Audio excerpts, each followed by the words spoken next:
온전히 영과 진리로 주를 예배하자.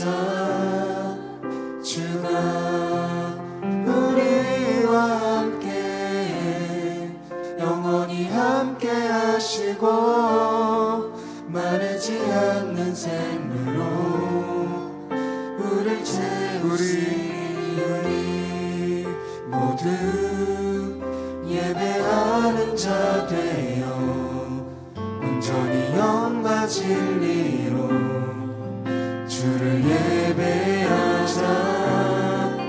주가 우리와 함께 영원히 함께 하시고 마르지 않는 샘물로 우릴 채우시리라.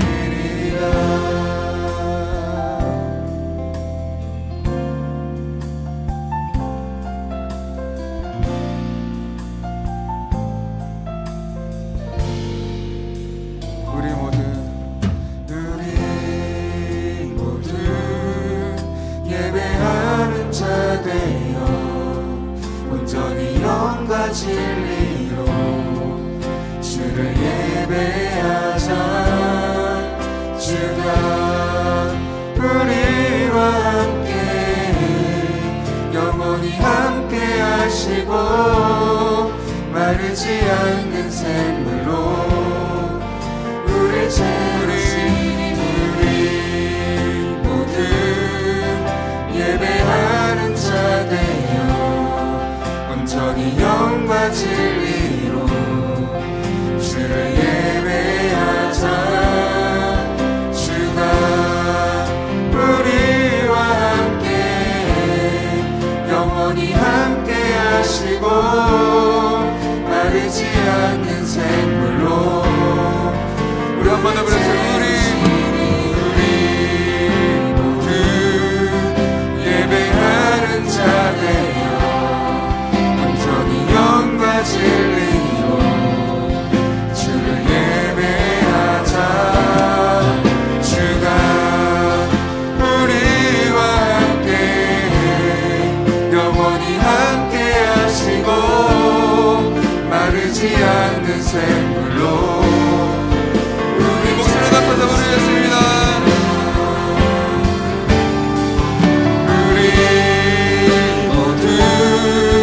예배하는 자 되어 온전히 영과 진리로 주를 예배하자.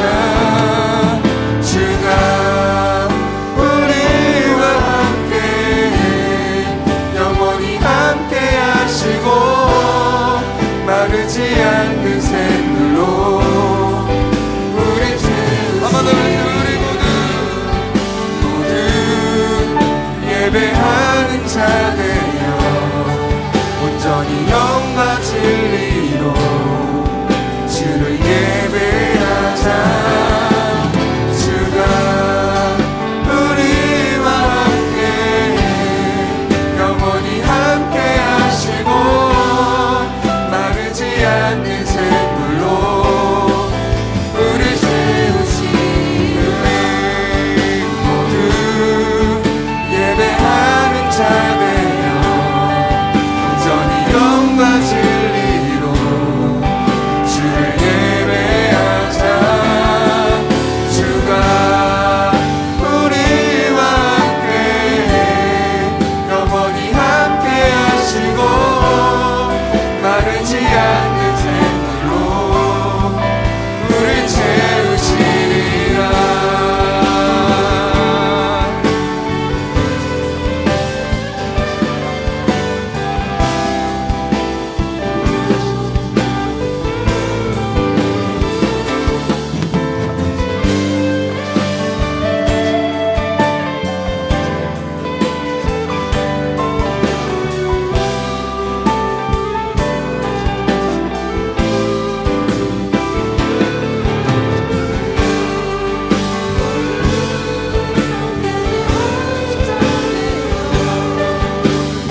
할렐루야. 하나님 아버지 감사합니다.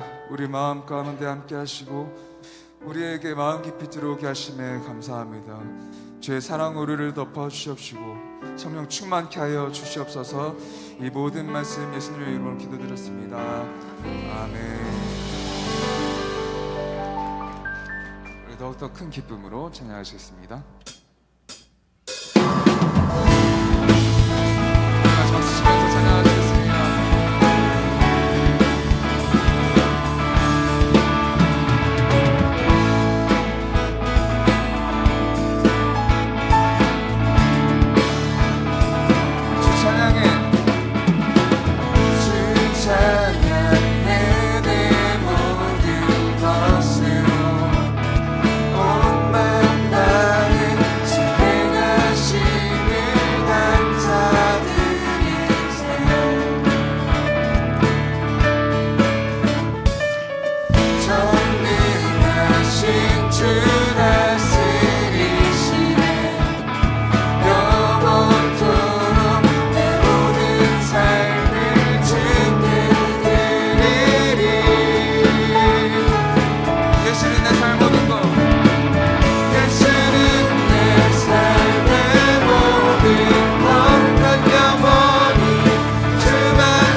영원토록 내 모든 삶을 주께 드리리.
주는 능력의 주 그는 구원의 주 영원한 구원의 창조자 사망을 이기시고 예수 부활했네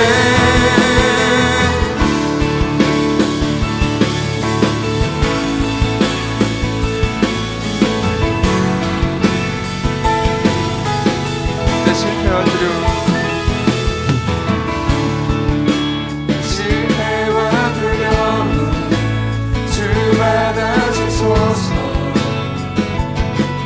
날 채우소서 삶을 주께 드려 온전히 주 따르리 주께 순종해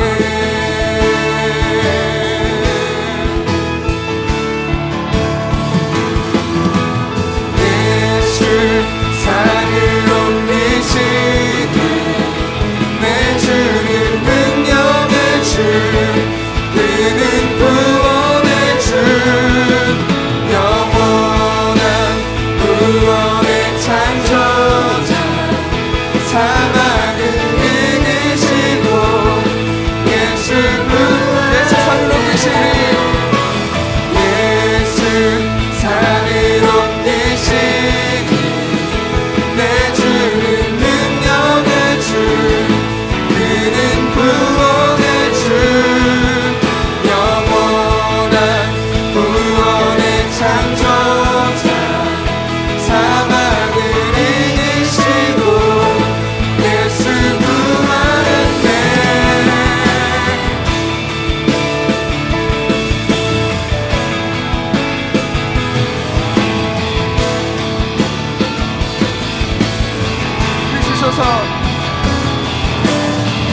비추소서 주님의 빛을 찬양해 다시 사신 왕의 영광을 예수 비추소서 주님의 빛을 찬양해 다시 사신 왕의 영광을 예수 산을 옮기시니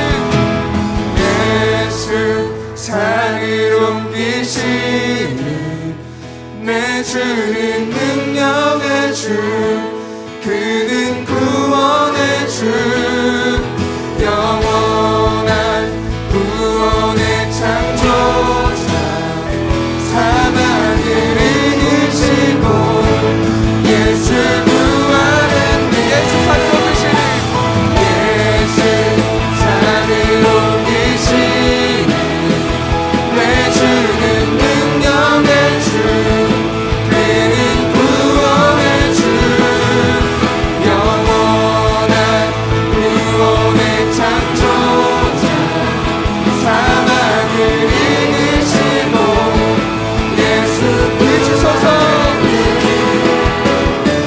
비추소서 주님의 빛을 찬양해 다시 사신 왕의 영광을 예수 비추소서 주님의 빛을 찬양해 다시 사신 왕의 영광을 비추소서 주님의 빛을 찬양해 다시 사신 왕의 영광을 예수 비추소서 주님의 빛을 찬양해 다시 사신 왕의 영광 비추소서 주님의 빛을 찬양해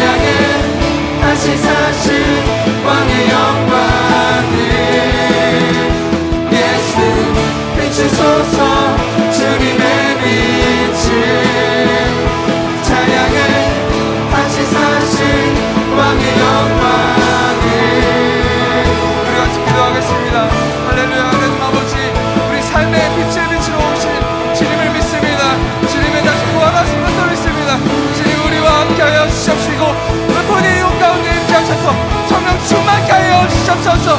우리를 머리부터 발끝까지 사로잡아 주시옵시고 우리의 육신의 몸과 풍년들 모두 다 회복시켜 주시고 오로지 주님 앞으로 나아가시도록 우리를 붙들어 주시옵소서. 우리가 통성으로 기도합니다. 주여. 너희는 이 세대를 본받지 말고 오직 마음을 새롭게 함으로 변화를 받아 하나님의 선하시고 기뻐하시고 온전하신 뜻이 무엇인지 분별하도록 하라. 할렐루야. 은혜가 풍성하신 하나님 아버지, 오늘도 새로운 하루를 허락하시고 주님의 전에 함께 모여 예배하게 하심에 감사합니다. 지난 한 주간의 삶을 돌아보면 저희는 하나님 나라의 가치보다 세상 가치를 우선시하며 주님께서 주신 말씀대로 살지 못했습니다. 하나님의 인도하심을 온전히 따르기보다 저희의 생각이 앞설 때가 많았습니다. 주님, 연약한 저희를 용서해 주시고 주님의 강하신 팔로 붙들어 주시옵소서. 주님께서 주시는 매일의 은혜를 누리고 주님을 찬양할 수 있도록 삶 가운데 임재하신 성령님과 온전히 교제하게 하여 주시옵소서. 우리 교회와 교회에 주신 두 날개 1500 비전을 위해 기도합니다.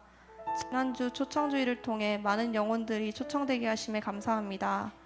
초청주의를 시작으로 초청된 영혼들의 삶에 찾아가 주님의 사랑을 더욱 깊이 나누며 교회의 한 가족으로 잘 정착할 수 있도록 섬기는 손길들 위에 기름 부어 주시옵소서. 이제 시작된 러브투게더 기간 동안 장결가족, 정착하지 못한 새가족들이 다시 주님 앞에 나와 예배하게 하시고 살아계신 하나님을 만나 회복되는 역사가 일어나게 하여 주시옵소서. 주님께서 우리 교회에 주신 두 날개 1500 비전이 하나님의 때에 하나님의 방법으로 이루어지게 하시고 이 비전을 품고 달려가는 영적 군사들이 날마다 세워지게 하여 주시옵소서. 교회 리더이신 목사님께 성령의 기름 부어주시고 하나님께서 주신 비전을 명확히 제시하실 수 있는 리더가 되게 하여 주시옵소서. 건강과 체력을 더하여 주셔서 지치지 않고 맡기신 일을 넉넉히 감당케 하여 주시옵소서.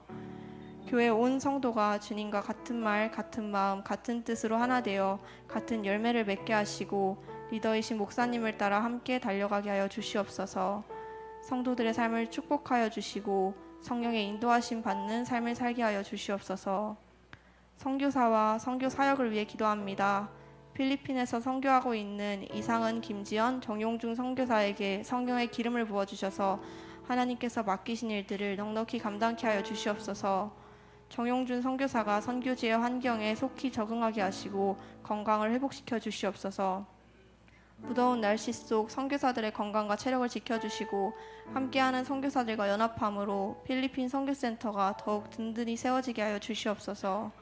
인도와 북방 선교센터에도 선교사가 파송되어 각 선교지를 세워가게 하시고 하나님께서 이루어가시는 선교의 현장 되게 하여 주시옵소서.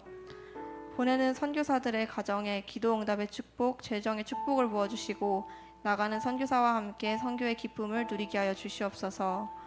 우리 교회가 지속적으로 선교사를 파송하게 하시고 150명의 선교사를 열방으로 파송하여 복음 전하는 교회가 되게 하여 주시옵소서. 청년 공동체를 위해 기도합니다. 마지막 시대 마지막 주자로 달려가는 청년들에게 말씀과 성령의 기름을 부어주시고 항상 기도로 깨어 세상을 분별할 수 있는 지혜를 더하여 주시옵소서. 양육과 훈련을 통해 하나님 나라의 가치관으로 변화되어 하나님 나라를 꿈꾸며 주님께서 우리 교회에 주신 비전을 이루어가는 역사의 주역들 되게 하여 주시옵소서. 오늘 드리는 예배를 위해 기도합니다. 예배를 통해 오직 주님만 영광받아 주시옵소서. 예배를 섬기는 손길들을 축복하여 주시고 섬기는 기쁨과 감사를 더하여 주시옵소서. 말씀 전하시는 목사님의 입술을 위해 기름 부어주시고 오늘 선포되는 말씀을 저희가 깨달아 한 주간의 삶 속에 적용하고 실천하며 살아계신 주님을 드러내는 삶이 되게 하여 주시옵소서. 오늘도 함께 하시는 주님께 감사드리며 예수님의 이름으로 기도합니다. 아멘. 자, 우리 하나님 말씀 같이 봅시다. 디모데전서 6장 10절로 12절. 디모데전서 6장 10절로 12절. 석절의 말씀인데 한 절은 제가, 한 절은 여러분이, 그리고 한 절은 다 같이 읽겠습니다. 디모데전서 6장 10절. 돈을 사랑하며 일만하게 뿌리가 되나니 이것을 탐내는 자들은 미혹을 받아 믿음에서 떠나 많은 근심으로 자기를 찔렀도다.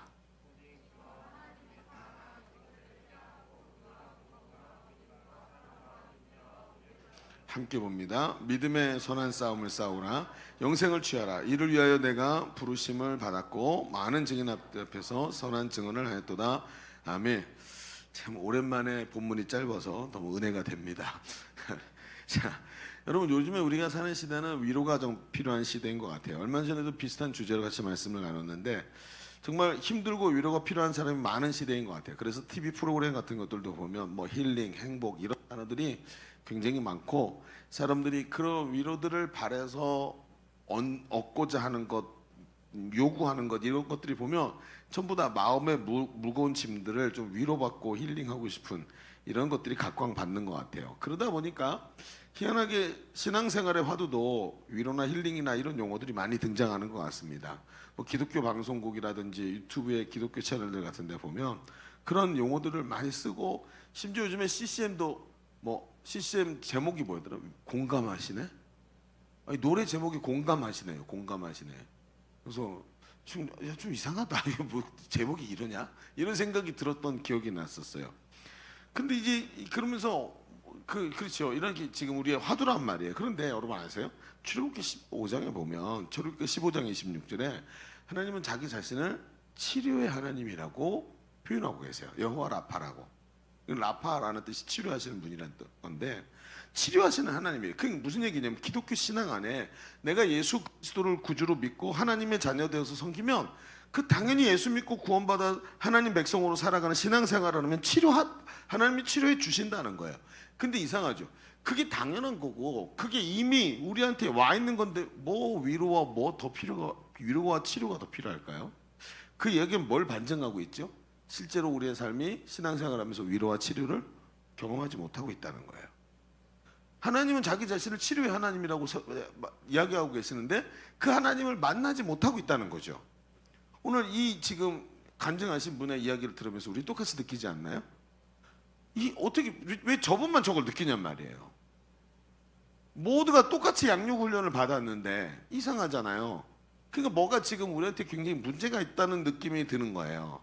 여러분 우리가 우리 자신을 좀 돌아보고 주변을 돌아보면 하나님 앞에 나와 치료를 얻지 못하는 사람들이 주변에 우리 스스로를 비롯해서 주변에 정말 많은 그런 사람이 있다는 걸 느끼게 되죠. 교회에서 평안과 위로를 얻지 못하고 오히려 교회에서 더 힘들어하는 사람도 많다는 것을 우리는 알게 돼요.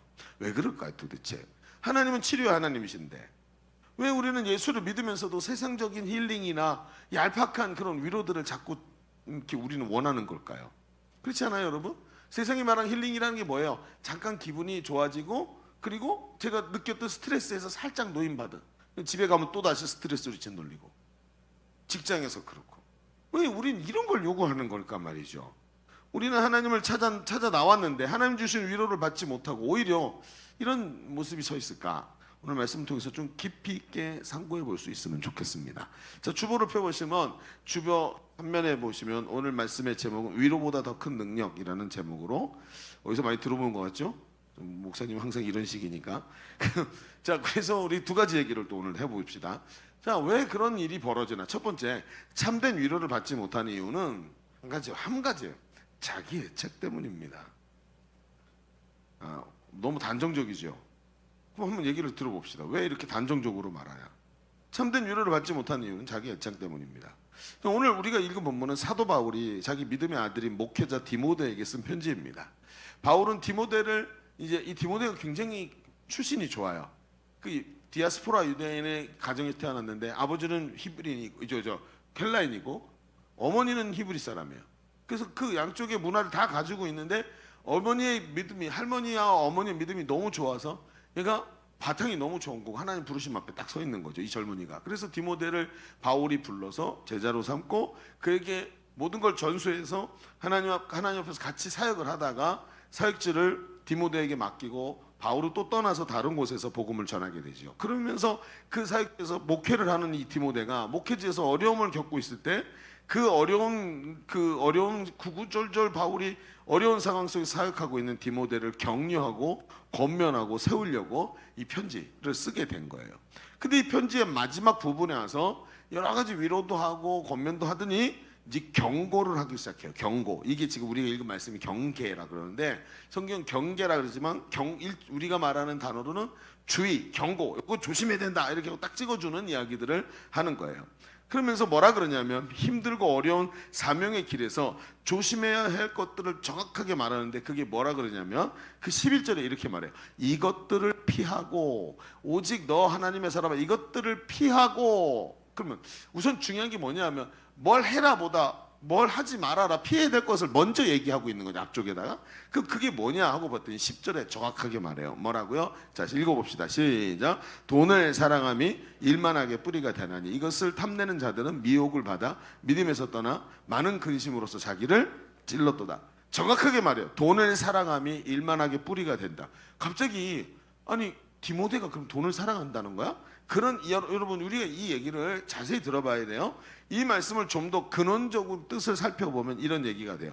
돈을 사랑함이라 그랬는데 이 사랑함이라는 단어가 뭐냐면 여기서 사모하다는 뜻으로 썼는데 헬라어에서 이것을 뭐라 그랬냐면 잡으려고 손을 뻗치다, 갈망하다. 저걸 원해 막 그러면 저거 원한다는 거예요. 그런데 문법적으로 어떤 문법이 사용이 됐냐면 현재 분사의 형태를 가지고 있어서 항상 돈을 갈망하고 있는 마음의 자세를 이야기하고 있는 거예요.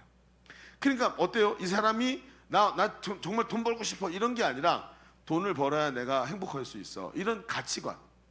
이미 삶의 모든 가치관이 세상에서 돈으로 누릴 수 있는 것들에 대해서 마음이 쫙 가 있는 거예요. 여러분 이런 사람들의 모습은 돈이 항상 내 마음의 주인 자리에 있어요. 그래서 살아가는 삶과 행동의 동기, 선택의 동기에 나도 모르는 사이에 돈이 굉장히 강력하게 들어와 있는 거예요. 그런데 여러분 중요한 건 뭔지 아세요?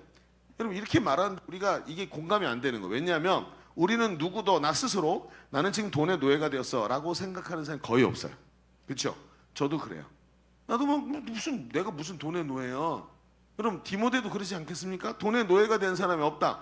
여러분 그게 아니에요. 오늘 보면 마귀는 말이에요. 잘 생각해 보세요. 마귀는요 사람을 한 번에 잡아뜨리는 법이 없어요. 제가 얼마 전에도 그런 영상을 여기서 한번 같이 본 적이 있었는데 그 실험하는 거 봤잖아요. 비커에다가 뜨거운 물을 막 끓이는데 거기다 산 개구리 딱 집어넣으니까 개구리가 1초도 안 돼서 0.5초도 안 돼서 팍 튀어나왔고 개구리가 뜨거운 물에서 바깥으로 점프를 해서 나오더라는 거예요. 나온 개구리 보니까 뭐 살짝 화상을 입었겠지만 다치지 않았더라는 거죠. 그러니까 그 뜨거운 물에 잽싸게 뛰어나온 거예요. 그런데 바로 다음 실험이 뭐예요? 따뜻한 물, 미지근한 물에 개구리를 넣으니까 개구리가 가만히 비커 위에 있는데 밑에서 램프로 불을 붙이는 거예요. 알코올 램프로. 살살 올리는데 개구리가 거기서 빠져나오지 못하고 나중에 익어서 죽더라는 거예요. 그러면 여름에 웅덩이에 햇살이 비칠 때 물이 정오쯤 돼서 따끈따끈해지니까 어떻게 해요? 여러분 개구리가 여기가 좋사오니 그러면서 그 사우나를 하기 시작하죠. 막 이러면서 사우나를 하는데 그러다 보면 어느 순간 온도가 넘어가는데 이건 아닌데 너무 뜨거운데 라고 느끼는 순간 이미 때가 지나버린 거예요. 근육이 익어버린 거예요. 그러니까 움직이지 못하고 있다고 해서 빠져 죽어버리는 거죠. 여러분 마귀가 쓰는 방법이 뭐예요? 바로 이런 거예요. 한 번에 사람을 절대로 잡아뜨리지 않아요. 그러면서 천천히 가는데 그 얘기를 바로 앞장인 디모데전서 6장 5절에 이렇게 얘기를 해요. 뭐라고요? 디모데전서 6장 5절에 사람이 이렇게 변한대요. 마음이 부패하고 진리를 잃어버려 경건을 이익의 방도로 생각하는 자들의 다툼이 일어나느니라. 교회 안에 이런 일이 지금 일어나고 있다는 거예요. 디모데에게 하는 말이 디모데야 지금 네가 목회하고 있는 교회에 지금 이런 일이 일어나고 있다. 어떻게 해요? 마음이 부패해서 점점 부패하여지고 부패해져 가는 일이 점점 일어나다가 어디까지 가냐 하면 진리를 잃어버리고 복음을 잃어버리고 마음이 점점 부패해져서 진리를 잃어버리고 어떻게 되냐면 경건이 뭐예요? 하나님을 사랑하는 방법, 기도, 말씀, 그렇죠? 이런 증거, 이런 경건을 자기 이익의 방도로 생각한대요. 어떤 생각이 나타납니까? 요즘 TV 같은 데 나오는 부패한 목사님들 막 이런 얘기들 나올 때 딱 요거 아닙니까? 여러분 부패하고 타락한 목회자들 그런 성도들의 이야기들 들어보면 그 사람들이 처음부터 나는 돈에 지금 사로잡혔어. 난 돈이 주인이 됐어. 난 항상 돈을 갈망하고 있어. 여러분 이게 지금 뭐 돈을 사랑한다고 말하던가요? 아닙니다. 어느 순간 마음이 부패하기 시작하더니 이 마음 속에서 진리가 떠나버리고 빈 자리에 뭐가 들어와요? 육신의 정욕, 안목의 정욕, 이생의 사랑이 싹 들어오면서 모든 것을 자기 유익을 위해 써요. 그렇죠? 신앙생활도 나의 유익을 위해 돈 많이 버는 목적으로 토색하고, 여러분 이런 일이 벌어지는 거예요. 그래가지고 어떻게 돼요? 마음의 진리를 잃어버리니까 그 마음을 빼앗기고 돈이 그 중심에 들어와서 정욕에 있어서, 여러분 육신의 정욕, 안목의 정욕, 세계 자랑, 이 세 가지는 그 밑에 뭐가 들어있어요? 돈에 대한 사랑이 들어있어요. 돈이 이 세 가지를 다 만들어줄 수 있단 말이에요. 결국은 진리를 빼앗기고 이런 상태로 가게 된다는 거죠. 여러분 이런 사람은 미혹을 받아서 믿음에서 떠나게 된대요. 여기서 떠난다라는 말에 해당하는 단어가 뭐냐면, 별이 일정한 별자리를 계속 돌고 있는 일정한 궤도에서 이탈해서 유성처럼 떠돌아다닌다. 이 고대인들은 이 별을 연구를 많이 했으니까 이 고대인들이 보니까 별이 한 자리를 계속 도는 게 별의 모습인데, 그게 아니라 유성이라는 게 계속 멀리서 왔다 갔다 하고 있는 유성처럼 떨어지고 타버리는 것을 보는 거죠. 여러분 자리를 이탈하고 탈선한다는 거예요. 기차가 그 빠른 속도로 달리는 KTX가 그 KTX에서 이탈해가지고 저 철로에서 이탈해갖고 그냥 도시로 확 하고 질주하는 것 같은 그런 느낌이라는 거죠. 여러분 이게 뭡니까? 항상 자기 만족을 위해, 내 만족이 중심이 돼서, 돈을 사랑하는 내 만족이 중심이 돼서 기준도 없이 정함도 없이 떠돌아다니는 사람을 말할 때 이렇게 말한 거예요. 돈을 사랑함이 일만하게 뿌리게 되라니.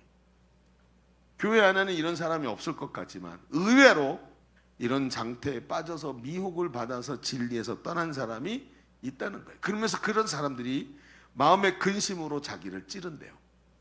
여러분 사도 바울은 믿음의 사람이 하나님의 은혜를 잃어버리고 위로받지 못하는 이유를 자기 중심의 자기 사랑, 즉 자기 애착과 욕심 때문이라고 말을 하고 있는 거예요.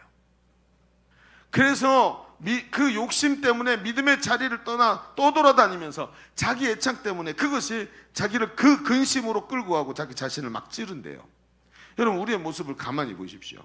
우리는 위로와 공감의 시대를 살아가요. 모든 것을 공감해 줄 수 있다라고 말하는 시대, 마음의 아픔을 만져주는 시대, 들어주고 충분히 공감해 주는 그런 시대가 있어요. 그런데 그럼에도 불구하고 문제가 있습니다. 뭐가요? 여러분 그 위로해주고 공감해주고 마음을 편안하게 만들어주고 주는 것까지는 좋은데, 중요한 건 뭐냐면 이 사람이 그 상태에서 머물러서 주저앉게 만들더라는 거예요.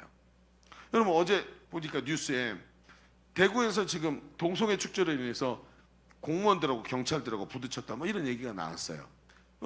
경찰들은 그 시위대 저기가 들어가게 해주고 공무원들은 그거 해주면 안 된다 그러고 둘이 부딪혔다는 거예요. 그 뒤에 뭐가 있죠. 이제 분명히 그거 느낌도 오고 하지만 가만히 보면 이제 그 얘기를 보면서도 이런 생각이 드는 거예요. 여러분 교회가 동성애자들을 어떻게 생각하죠? 많은 사람들이 오해를 해요. 교회가 동성애자들을 미워한다고? 아니요. 교회는 동성애자들을 미워하지 않아요. 동성애자들은요 유사일에 계속 있었어요. 성경에도 기록이 돼 있으니까. 없었던 적이 없었어요. 동성애자들은 항상 있어요. 근데 문제는 뭐죠? 자, 이거예요. 이 지금 한국의 동성애가 문제가 뭐냐면 이거를 합법화 시켜달라는 거예요. 무슨 얘기죠? 죄가 아닌 거로 해달라는 거예요. 이게 죄다, 문제다, 이거 저 비정상적이다 이렇게 말하지 말라는 거예요. 근데 교회가 하는 말기가 뭐죠?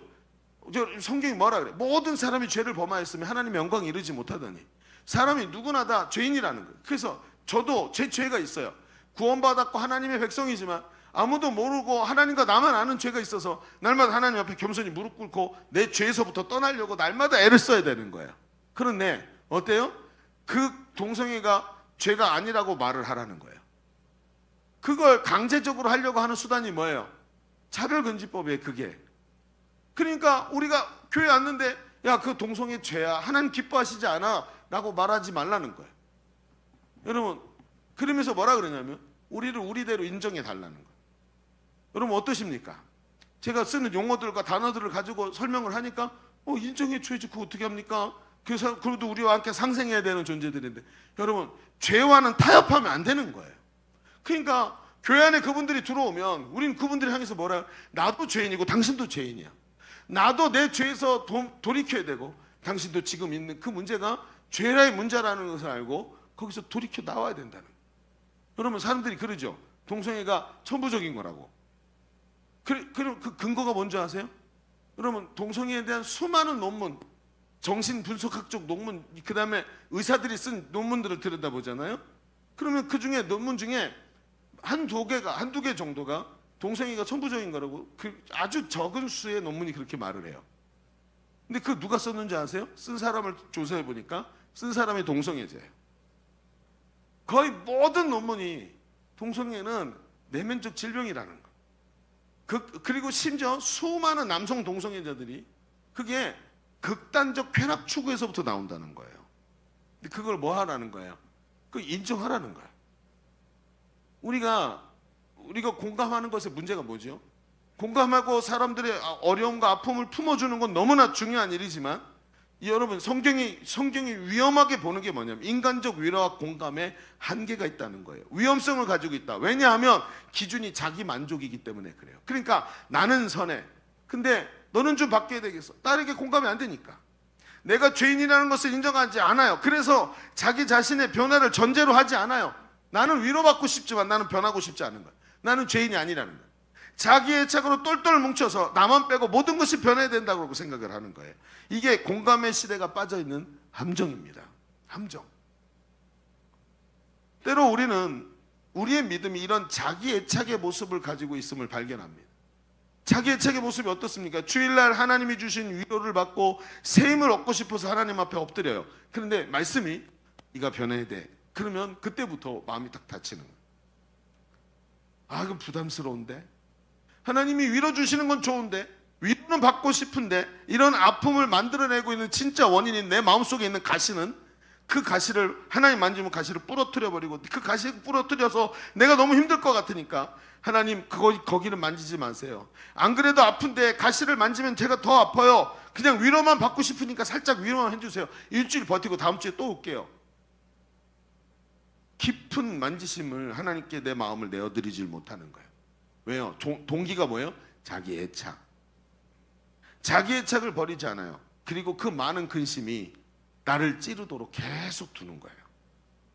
이런 사람이 성경에 나오죠. 누굴까요? 예수님께 찾아온 부자 청년이 바로 이런 사람이었어요. 그 사람 누굽니까? 부자예요. 게다가 관원이에요. 율법으로는 흠이 없는 사람이에요. 여러분, 그래서 평생 사람들이 엄친아라고 부를 만큼 아주 모범적인 삶을 살았어요. 그런데 그 사람이 어느 날 갑자기 마음에 영혼에 문제가 생겼어요. 내가 구원 받았나? 내가 하나님 백성 맞나? 아마도 제가 추측하기에는 이 사람이 세례 요한이 말했던 그 회개의 세례에 대해서 얘기 들은 것 같아요. 사람들이 다 회개하니까 그럼 나도 너희가 아브라함의 자손이라고 자랑하지 말아라 막 말했던 이야기 때문에 나 구원 받았나? 이런 생각이 들어왔겠죠. 여러분, 이게 뭐예요? 이게 예수님 만날 준비가 된 겁니다. 여러분, 내 영혼에 문제가 있고 의사가 필요하다고 느낀 만큼 예수님이 필요하다고 느껴지기를 주의 이름으로 축원합니다. 그게 느껴져야 되는 거예요. 내 예수님 필요하다. 오늘 간증하신 집사님 특징이 뭐예요? 돌아가야 되겠다. 우리 사촌 오빠가 너 예일교회 다닐 때 제일 좋았어. 그 말 때문에 내가 돌아갈 땐 예일교회지 딴 데가 아니었구나. 그런 생각 하나 때문에 돌아왔는데 자기 잃어버렸던 거 모든 걸 회복시켜 주시잖아요. 돌아갔단 말이에요. 여러분, 이 부자 청년이 느끼는 게 바로 이거예요. 나는 문제가 하나도 없는 것 같은데 왜 이러지? 라고 생각을 했죠. 그래서 그 시대에 정말 능력 있는 말씀 전하시는 예수님께 찾아왔어요. 그리고 솔직히 자기 문제를 얘기했습니다. 그런 예수님 다 들으시더니 그를 긍휼히 여기셨대요. 그를 정말 어여삐 보신 거예요. 그리고 아주 부드러운 말로 말씀하십니다. 네가 참 잘했다. 모든 걸 그렇게 잘했구나. 근데 내가 보기엔 딱 한 가지의 문제가 있다. 그게 뭔데요? 그게 뭔데요? 예수님, 그게 뭡니까? 말씀해 주십시오. 뭐라고 말씀하세요? 네게 재물이 참 많지. 그 재물이 너를 찌르는구나. 네 재물을 팔아서 가난한 사람들에게 나눠주고 그리고 와서 나를 따라. 그럼 하늘의 보화가 그 재물의 빈자리를 채울 것이다. 하늘의 보화가 있으리라. 자, 이 부자 청년이 어떤 행동을 하죠? 근심하기 시작합니다. 그 얘기를 듣고 근심합니다. 그리고 돌아가서 다시 예수님께 돌아오지 않습니다. 여러분, 예수님은 정확하게 그 청년의 문제를 진단하셨습니다. 예수님의 말씀을 듣고 도전을 받았지만 이 청년은 자기 애착에 사로잡혀 있었고 자기를 변화시키시고 수술시키실 주님께 자기의 마음을 내어드리지를 못했어요. 그래서 주님이 말씀하십니다. 많은 재물을 없애라는 거예요. 그 재물이 너를 찌르고 있다는 거예요. 수많은 근심을 만들어내고 있다. 그런데 그것을 버릴 수 없는 자기 만족, 자기 애착이라는 것이 하나님이 주시는 참된 위로와 회복을 가로막고 있더라는 거예요. 여러분 이게 얼마나 중요한 얘기인지 아십니까? 우리 교회가 어떤 교회인지 여러분 잘 알죠? 우리 교회 제일 중요한 건 양육과 훈련입니다. 사람이 변화돼요. 중심이 그 뱃속부터 변화가 돼요. 그래서 여러분은 이 시간에도 있잖아요. 여러분 아까 간증하러 오신 분이 오늘 3번 간증했어. 3번. 주일날 2부 예배 때 한 번만 하던 걸 제가 다른 분들도 들어야 된다고 우겨가지고 1부 예배, 2부 예배, 3부 예배 이렇게 다 하는 거예요. 그래서 여러분도 다 듣게 된 거예요. 간증을. 그 간증을 그렇게 여러분 들으면서 이상하죠. 우리 청년들이 양육을 받으러 들어오질 않아. 훈련 양육 받으러 들어갔는데 거기다가 마음을 쏟지 않고 그것으로 내가 변화될 텐데 숙제도 안 해가. 여러분 얼마나 중요한 얘기인지 아시겠습니까? 왜 내가 다른 사람들이 느끼는 참된 위로가 나한테는 자꾸 오지 않는지 이유를 아시겠습니까? 여러분 이 말씀을 도전으로 받기를 바랍니다. 도전 받으십시오. 아 목사님 진짜 오늘 이렇게 힘든 얘기 자꾸 하시지. 도전 받으세요 여러분. 사실이잖아요. 마음을 들이지 않았잖아요. 변화되고는 내가 위로는 받고 싶지만 주님이 내 뱃속에다 손을 쑥 집어넣어서 그 아픔을 주님이 치료하시는 데다가 무서워서 내드리지 못하잖아요. 그럼 보십시오.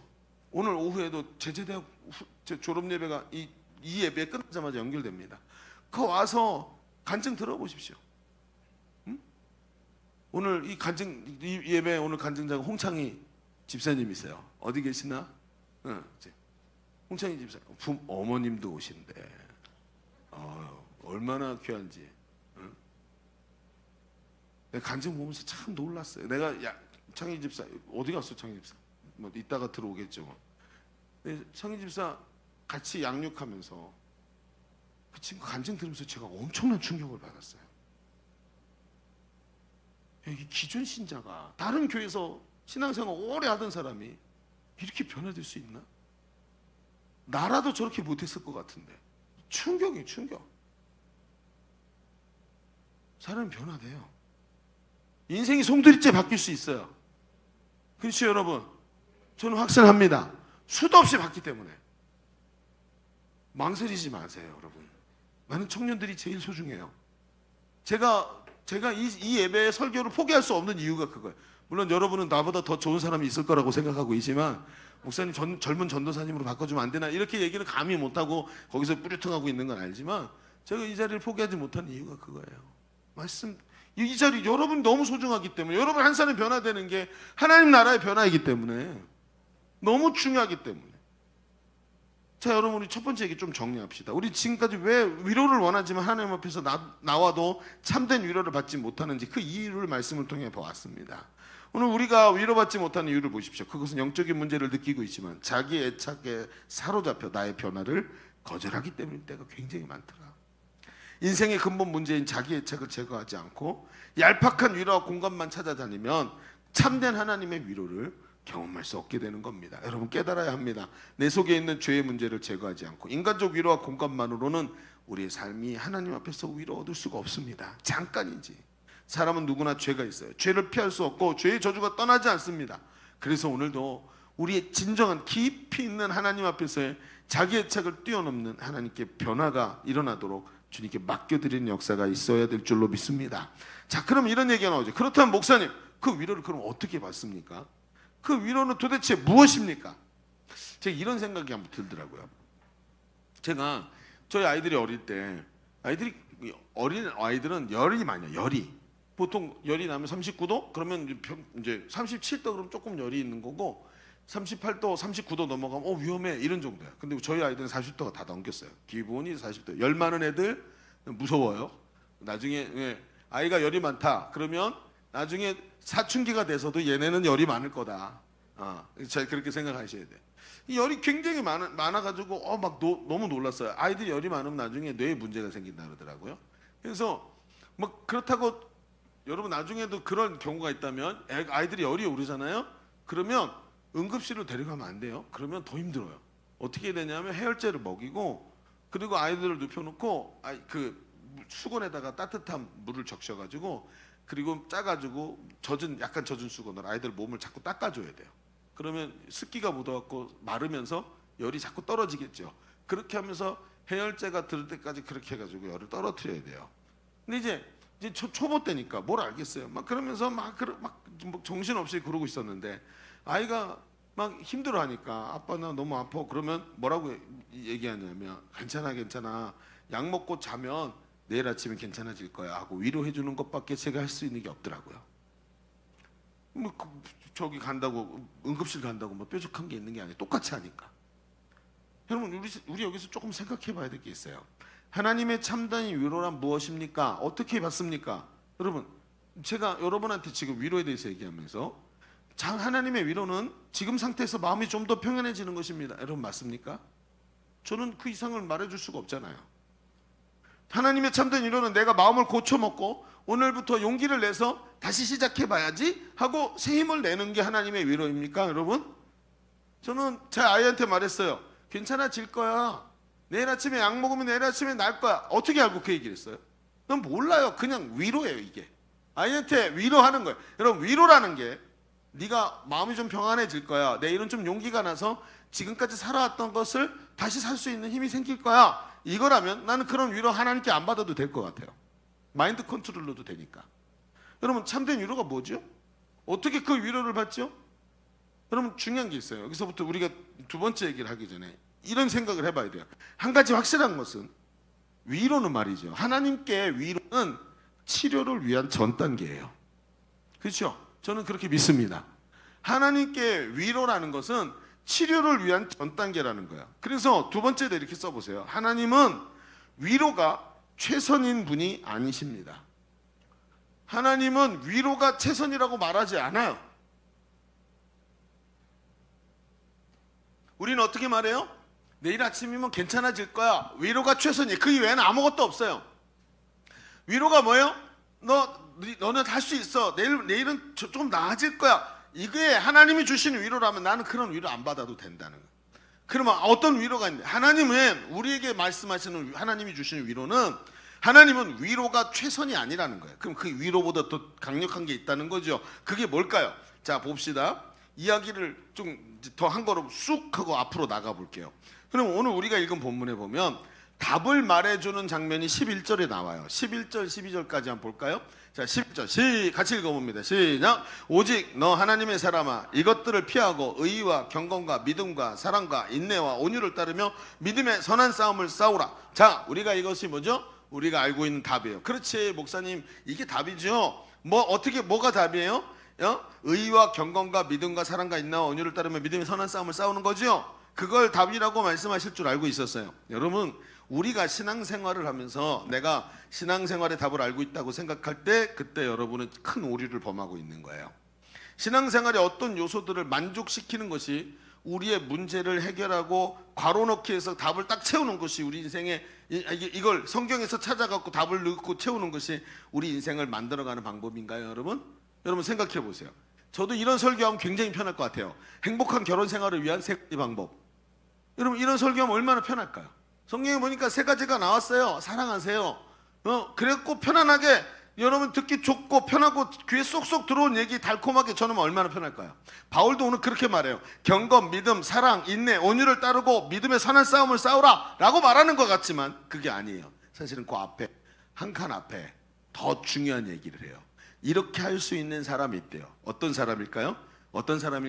너 하나님의 사람아. 이게 먼저예요. 그런 행동을 하는 것보다 바울이 얘기하고 있는 제일 강력한 하나님이 주시는 위로를 넘어서는 능력이 뭐냐면 너 하나님의 사람아 라고 디모데를 향해서 말하고 있다는 거예요. 여러분 영어로 뭐라 그러죠? You man of God 이라고 영어 성경에 써 있더라고요.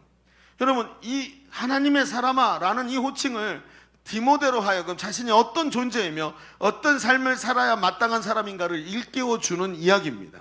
내가 누구지? 너 하나님의 사람이야. 내가 왜 이렇게 살아야 되지? 넌 하나님의 사람이니까. 내가 왜 이 일을 해야 되지? 네가 하나님의 사람이니까. 하나님은 너를 향해서 지금도 계획을 가지고 계시니까. 여러분 더 명확한 자기 존재에 대한 확신이 있어야 된다는 거예요. 여러분, 이 하나님의 사람 이 얘기는 지금 우리가 바울이 쓰고 있어서 신약 성경에서 보고 있죠. 근데 이 하나님의 사람이라는 말은 구약 성경에 굉장히 많이 나왔어요. 언제 나왔을까요? 언제? 하나님의 사람이 그의 집에 임하였을 때, 하나님의 사람이 그곳을 지나가다가 뭐 이렇게 성경이 써 있어요. 어디 써 있을까요? 선지자를 말할 때, 선지자를 말할 때 하나님의 사람이라 그래요. 사울이 젊은 사울이 이 자기 아버지의 이 저기를 잃어버려 가지고 찾으러 갔을 때 하나님의 사람에게 가서 물어보자. 그때 선지자를 말할 때 하나님의 사람이라고 얘기했어요. 여러분, 이 말이 뭐지요? 하나님이 지목해서 부른 사람, 하나님이 너를 통해 하실 일이 있는 사람, 이 사람을 하나님의 사람이라고 불렀어요. 바울은 디모데에게 말해요. 너는 하나님의 사람이다. 너 왜 이 자리를 이겨내야 되는지 아냐? 네가 하나님의 사람이기 때문이에요. 자기가 누구인지를 정확하게 아는 정체성 속에서 너를 향한 하나님의 비전을 발견해라. 이게 바로 하나님의 사람이라는 거예요.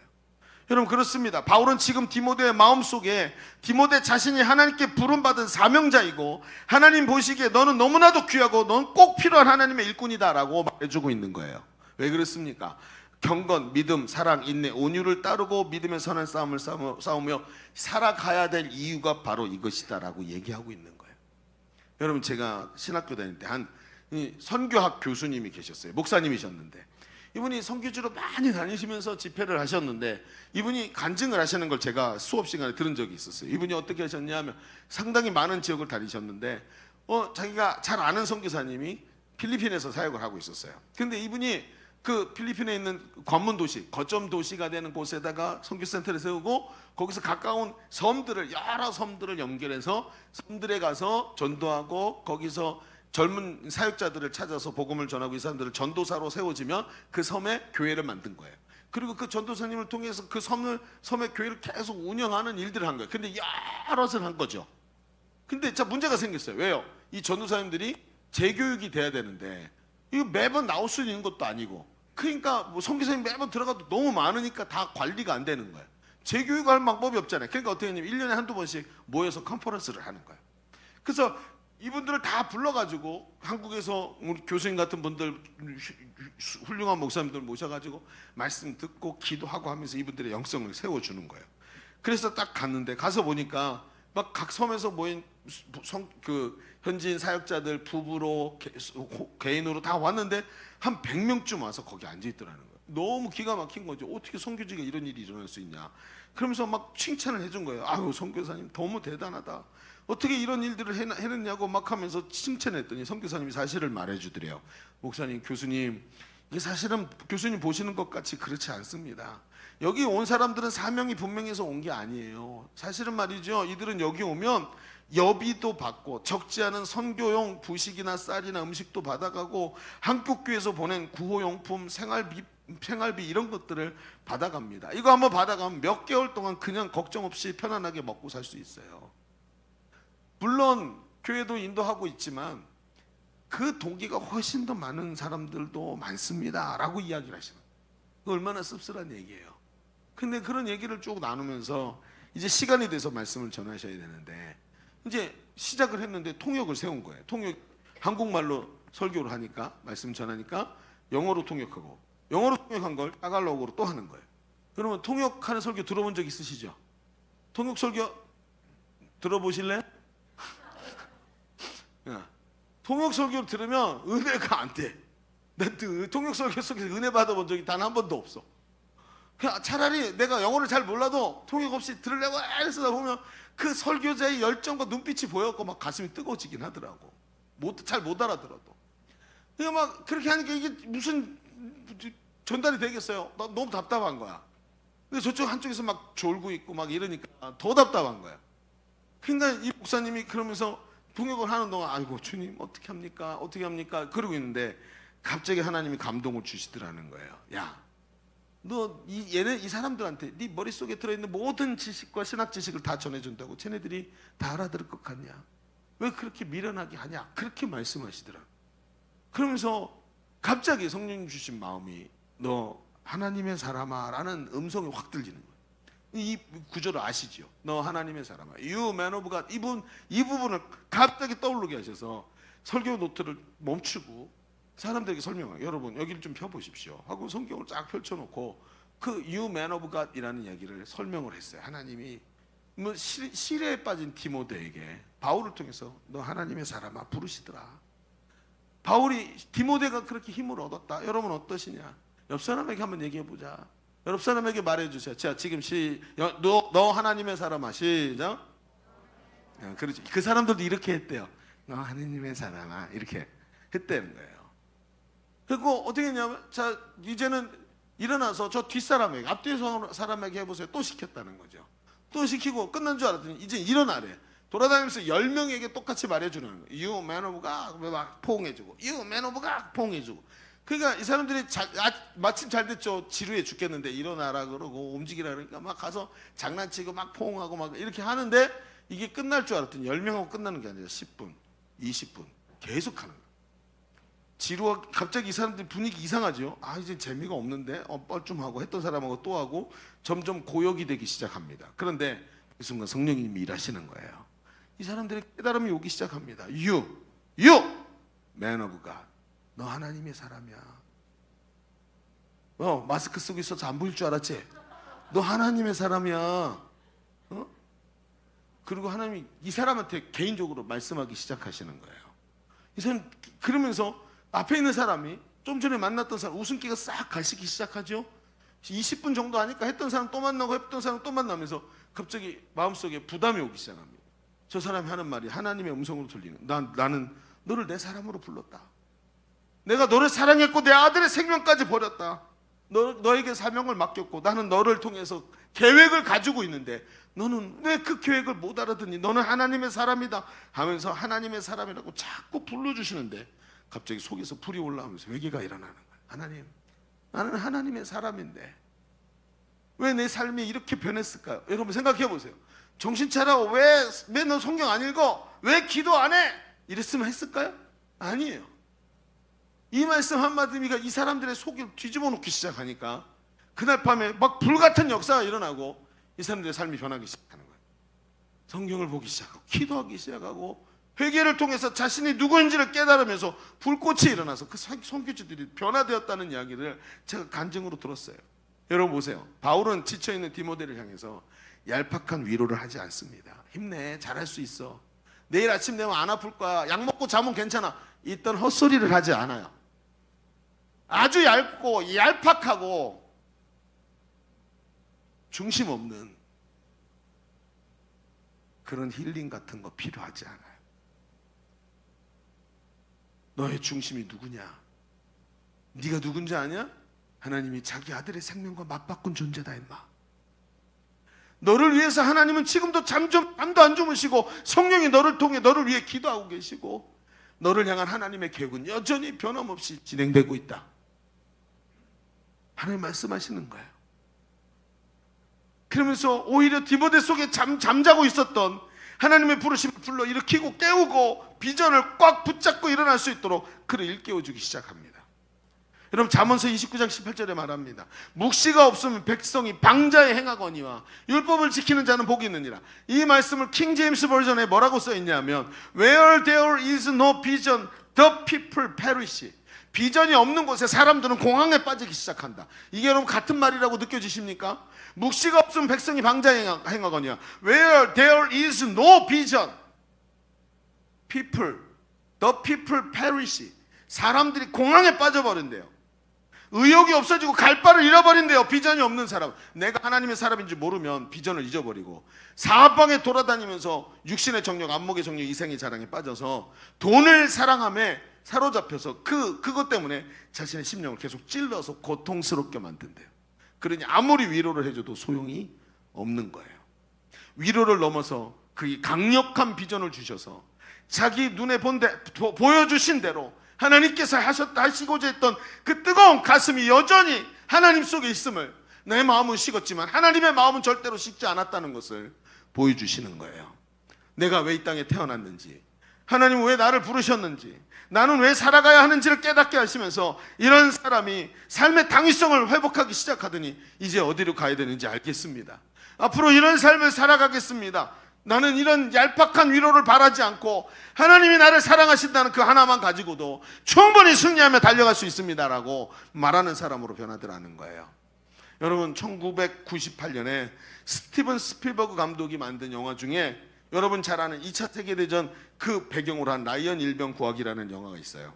이 라이언가에 5 형제가 있었는데 다 전쟁터에 나갔는데 하나만 빼고 다 죽은 거예요. 어머니한테 전사통지서를 주는데 아들이 다 죽은 거예요. 마지막 한 놈이 남았는데 이놈은 살려서 보내야 된다. 그리고 미국 정부에서 밀러 대위라는 사람과 그 밀러 대위와 합이 잘 맞는 소대원들, 전쟁터에 나가면 지지 않는 이 사람들을 불러 모아가지고 너네한테 특명을 줄 테니까 걔를 찾아와라. 막 적진 깊숙이 해서 앞에서 싸우고 있는데 그걸 어떻게 찾아옵니까? 이 막 난리 난 이 현장에 찾아오라는 거예요. 그래서 다 갑니다. 포화 속에서 막 그 뚫고 지나가면서 걔를 찾기 위해서 도망가기도 하고 비가하고 가는데 이 사람들 전부 전쟁 영웅인데 현장에서 싸우다가 그렇게 많은 전투에서도 죽지 않은 사람들인데 여러분 유탄에 맞아서 죽고 싸우다 죽는 게 아니라 포로를 잡았다 놔줬는데 그 포로가 쏜 총에 맞아 죽고 이러면서 의미 없는 죽음을 맞이하는 거예요. 소대원들이 물어봅니다. 왜 우리가 이렇게 죽어야 됩니까? 왜 이렇게 개죽음 당해야 됩니까? 나는 전쟁터에서 조국을 위해서 목숨을 아끼지 않으려고 왔는데 왜 우리 이렇게 죽게 만듭니까? 막 따지는 거예요. 그러면서 막 얘기를 하는데 어느 영화가 어떤 중간쯤 돼서 어떤 장면을 딱 보여주는데 밀러 대위와 이 소대원들이 휴식을 취하는 자리였어요. 근데 그 소대원들 중에 호버스라는 사람이 나오는데 호버스가 이렇게 와갖고 자기 이제 상관과 얘기를 하고 이렇게 뭐 면도도 하고 막 이러는 장면이 나오는데 거기서 이 사람 밀러 대위가 호버스라는 사람한테 말을 합니다. 이봐, 호버스, 나는 내 부하들이 죽는 것을 정말 많이 경험했다. 근데 나는 말이야 그때마다 내 부하들이 죽을 때마다 나 스스로를 용서할 수 없었는데 난 그때 이런 생각을 하기 시작했어. 나 스스로에게 이렇게 말해줬어. 그 내 부하의 죽음으로 다른 생명 2, 아니 3, 아니 10명 정도 목숨을 분명히 구해낸 거라고. 얘가 하나 죽으면서 10명을 살려낸 거라고 나는 믿게 됐어. 그동안 부하가 몇 명이나 죽은 줄 알아? 모두 세보면 94명이나 죽었어. 그런데 그것은 어쩌면 그 10배를 구했다는 뜻일 거야. 아니면 20배? 나는 그렇게 내 임무를 합리화하고 내 스스로를 정당화해 왔어. 왜 여기서 죽어야 되냐고. 우리가 죽음을 통해서 더 많은 사람들이 삶을 얻었을 거야. 나는 그렇게 내가 받은 임무가 그렇게 중요하다고 생각하면서 여기까지 온 거야. 그래서 이 호보스가 말합니다. 대인님, 근데 대인님 말이 틀리진 않을 텐데 이번에 우리가 받은 임무는 딱 한 사람 구하라고.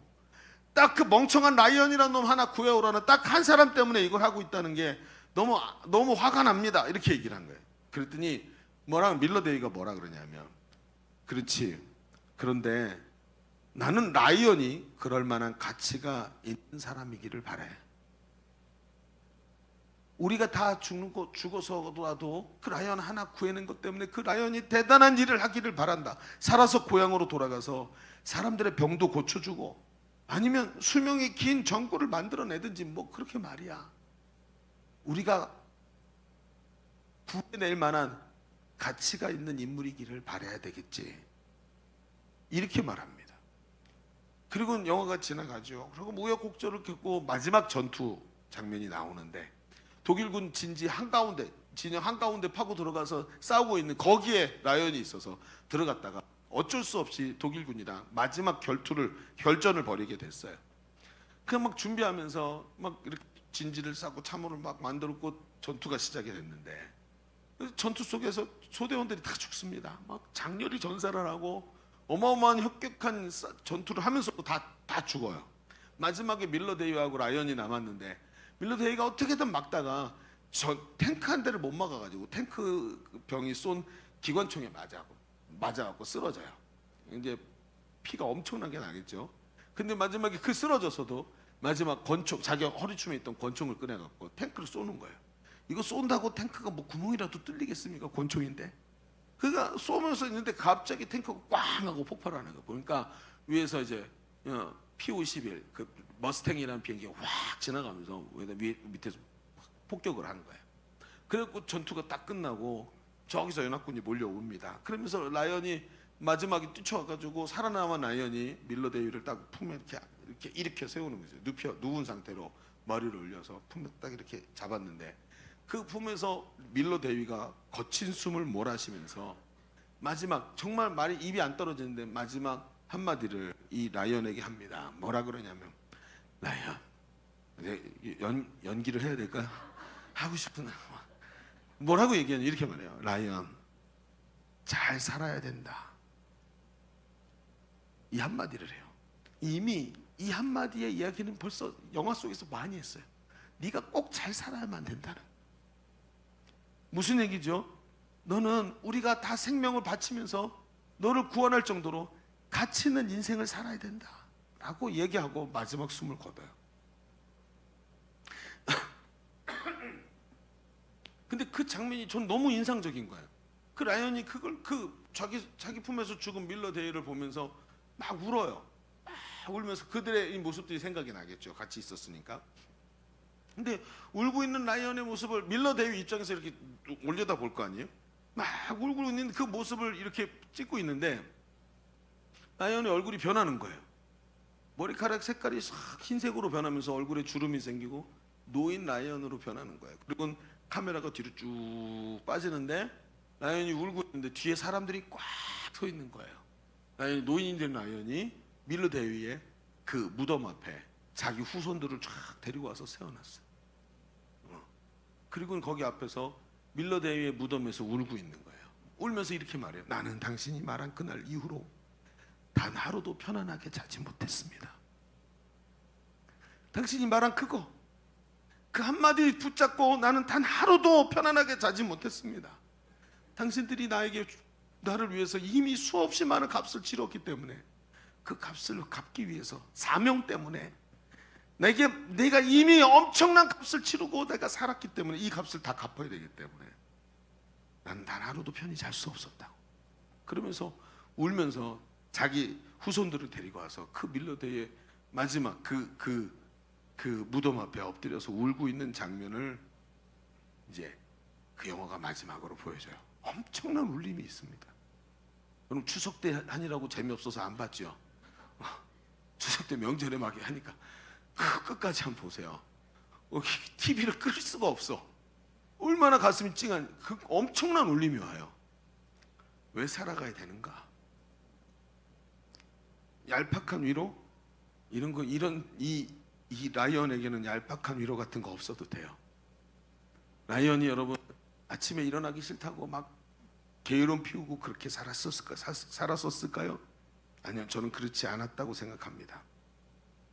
평생 내가 받은 이 어깨에 짊어진 이 사명 이것 때문에 위로 없이도 목적지를 향해서 강력하게 달려갈 수 있는 능력 있는 사람으로 살았단 말이에요. 오늘 그분이 누구신지 압니까? 저는 이 영화를 볼 때마다 예수님이 생각났어요. 예수님이 우리를 향해서 저 십자가에 죽으시면서 뭐라고 합니까? 나를 위해 울지 말고 너와 네 자녀들을 위해 울라. 너 잘 살아내야 된다. 내가 너를 위해 생명 버리고 너를 위해서 모든 것을 버렸다.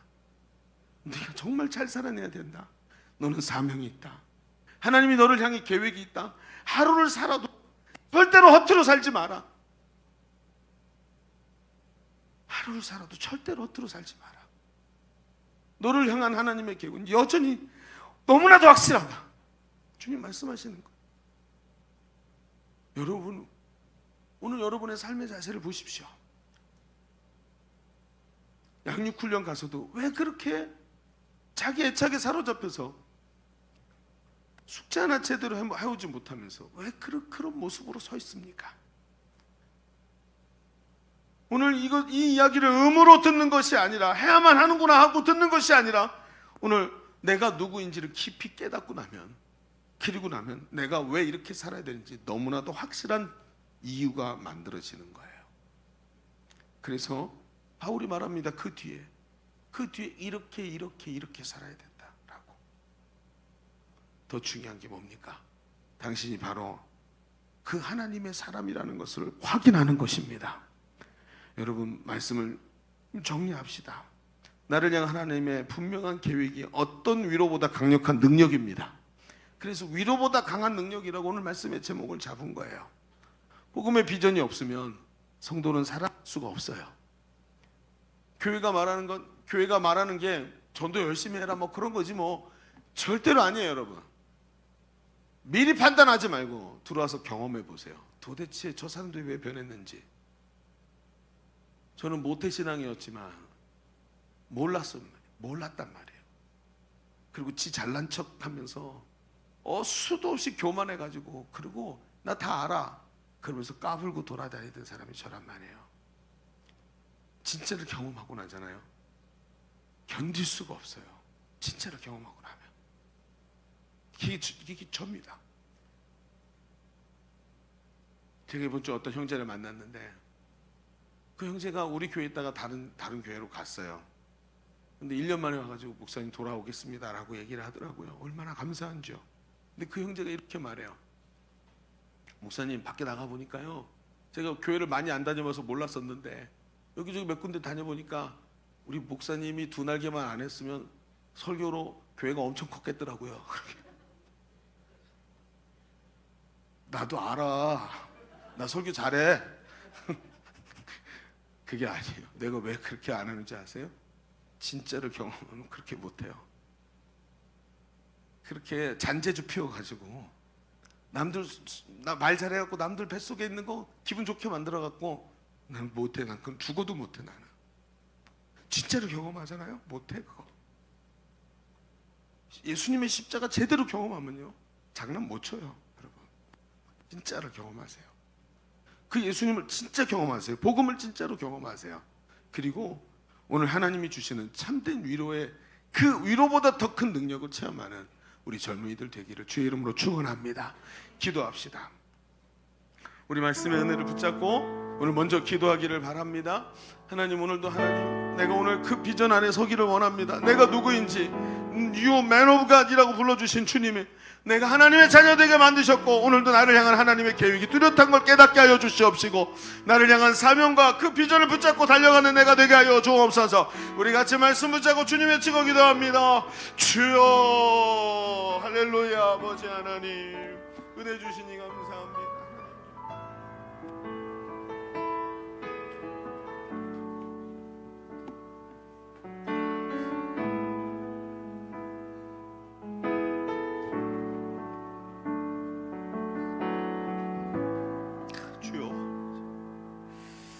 아버지 하나님,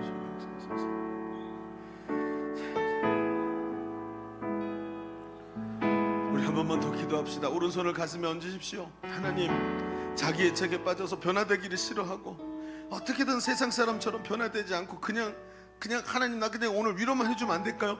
이러면서 정말 버르장머리 없는 모습으로 서 있었던 것을 주님 용서하여 주옵소서. 변화되게 하여 주시옵소서. 참된 하나님의 사람으로 거듭나게 하여 주시옵소서. 하나님, 절대로 뺀질거리지 말게 하여 주시옵시고, 하나님 살아계신 것 체험하게 하여 주옵소서. 우리 다시 한번 기도합니다. 주여,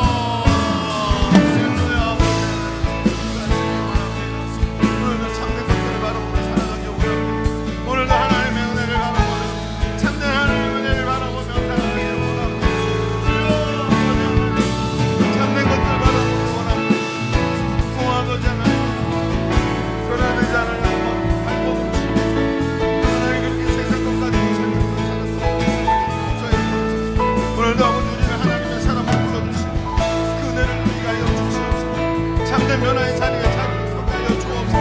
얄팍한 위로를 원하는 사람이 아니라 참된 변화의 자리에 서서 하나님 아버지, 주님 아버지, 또 하나님의 사람이라고 부르시는 주님 음성을 듣게 하여 주옵소서. 강력한 부르심 앞에 서게 하여 주옵소서. 오늘도 아버지, 주여 강력하신 그 은혜를 체험한 자로 아버지 서게 하여 주옵소서. 아버지 역사하시고 하나님 역사하여 주옵소서. 아버지 역사하여 주옵소서. 아버지 역사하소서. 하나님, 오늘도 위로를 바라는 사람보다 비전에 사로잡혀 달려가는 자가 되게 하여 주시옵소서. 변화되기를 거절하고 얄팍한 위로를 원하는 사람이 아니라 너 하나님의 사람아라는 그 말씀 붙잡고 오늘도 하나님 나에게 맡겨주신 하나님 사명을 향해 나를 향한 하나님의 계획을 붙잡고 달려가는 자 되게 하여 주옵소서. 오늘도 함께 하시니 감사드리며 예수님의 이름으로 기도하옵나이다. 아멘. 우리 하나님께 영광 올려드리겠습니다.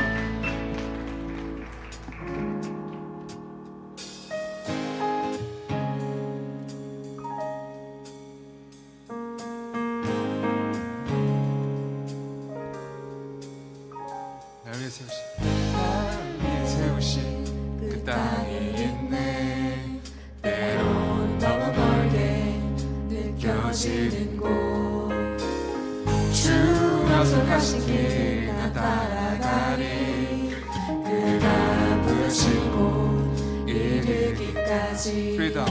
Freedom's coming 그 이름 예수 어제로부터만 오나 자유하네 Freedom's coming 그 이름 예수 은혜의 주 자유 주시네 주 내게 자유함, 주 내게 자유함을 주셨으니 승리의 이름으로 난 살아가리. 과거의 시간이 날 찾아와도 길을 만드시는 주 노래하리. Freedom, Freedom's coming 그 이름 예수 어제로부터는 오나 자유하네 Freedom's coming 그 이름 예수 은혜의 주 영원한 freedom's coming. Freedom's coming 그 이름 예수 어제로부터는 오나 자유하네 Freedom's coming 그 이름 예수 은혜의 주 자유 주시네